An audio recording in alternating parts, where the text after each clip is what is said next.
జాతీయ స్థాయి పోటీ పరీక్షల్లో నంద్యాల విద్యార్థులు మరోసారి తమ ప్రతిభను చాటుకున్నారు. జేఈఈ మెయిన్స్ ఫేజ్ 2 ఫలితాల్లో స్థానిక రావోస్ జూనియర్ కళాశాల విద్యార్థులు అద్భుత ప్రదర్శన కనబరిచి అత్యున్నత పర్సెంటేజ్ సాధించడం గర్వకారణంగా నిలిచింది. కఠినమైన పోటీ ఉన్న ఈ పరీక్షల్లో ఇంతటి విజయాలు సాధించడం ద్వారా నంద్యాల పేరు జాతీయ స్థాయిలో మారుమోగుతోంది.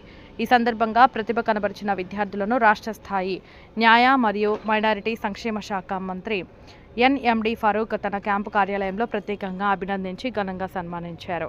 విద్యార్థుల కృషి, తల్లిదండ్రుల ప్రోత్సాహం, అధ్యాపకుల మార్గదర్శకత కలిసి ఈ విజయానికి కారణమని ఆయన తెలిపారు. మారుతున్న కాలానికి అనుగుణంగా సాంకేతిక విద్య ఎంతో ముఖ్యమని, జేఈఈ వంటి జాతీయ స్థాయి పరీక్షల్లో విజయం సాధించడం ద్వారా విద్యార్థులు ఉన్నత శిఖరాలను అధిరోహించగలరని మంత్రి ఆకాంక్షించారు. అలాగే కార్పొరేట్ స్థాయి సదుపాయాలతో స్థానికంగా నాణ్యమైన విద్యను అందిస్తున్న రావోస్ జూనియర్ కళాశాల యాజమాన్యాన్ని అభినందించారు.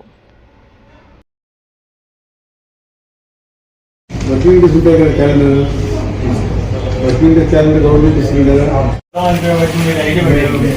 పిల్లలకు మూడు పిల్లలు కాబట్టి